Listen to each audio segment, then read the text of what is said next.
પગાર વધારો થયો આખરે જાહેર. મહિલા અને બાળ વિકાસ વિભાગ દ્વારા માનવબળના પગાર વધારા બાબતે પરિપત્ર આખરે જાહેર કરી દેવામાં આવ્યો. નમસ્કાર મિત્રો, સ્વાગત છે તમારું અમારી યુટ્યુબ ચેનલ. મિત્રો, મહિલા અને બાળ વિકાસ વિભાગ દ્વારા પીબીએસસી યોજના અંતર્ગત કાર્યરત માનવબળના પગાર વધારા બાબતે પરિપત્ર જાહેર કરી દેવામાં આવ્યો છે. જેમાં જણાવવામાં આવ્યું છે કે વંચાણે લીધેલ ક્રમાંક નંબર 1 સામે દર્શાવેલ ઠરાવથી પોલીસ સ્ટેશન બેઝ સપોર્ટ સેન્ટરનું મહેકમ માળખું નિયત કરવામાં આવેલ છે તથા વંચાણે લીધેલ ક્રમ નંબર 2 સામે દર્શાવેલ ઠરાવથી police station base support centre યોજનાનો વિગતવાર ઠરાવ કરવામાં આવેલ છે.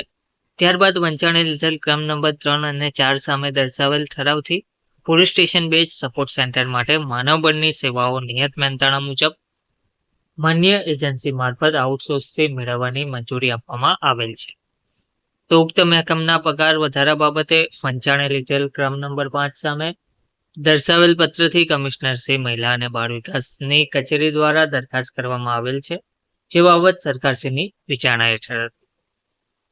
તો ઠરાવ છે police station base support centre અંતર્ગત કાર્યરત માનવબળ માટે નીચે મુજબના પગાર વધારાને મંજૂરી આપવામાં આવી છે.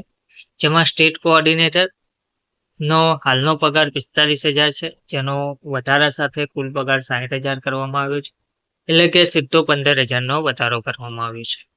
રિજિયોનલ કોઓર્ડિનેટર 37,500 હાલનો પગાર છે માસિક, તેમને 45,000નો પગાર કરવામાં આવ્યો છે, એટલે કે વધારા સાથે 37,500 થી હવે વધીને તેમના હાથમાં માસિક 45,000 પગાર આવશે.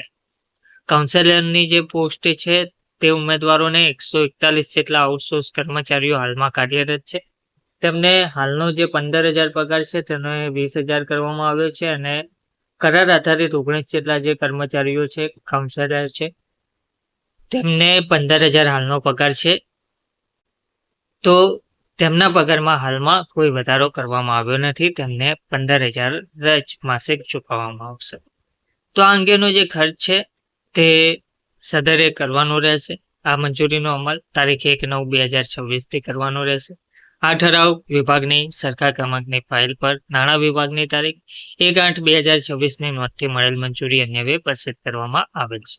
તો ગુજરાત રાજ્યના રાજ્યપાલશ્રીના હુકમથી અને તેમના નામે પીબીએસસી યોજના અંતર્ગત કાર્યરત માનવબળના પગાર વધારા બાબતે મહિલા અને બાળ વિકાસ વિભાગ દ્વારા આ જીઆર પ્રસિદ્ધ કરવામાં આવ્યો છે.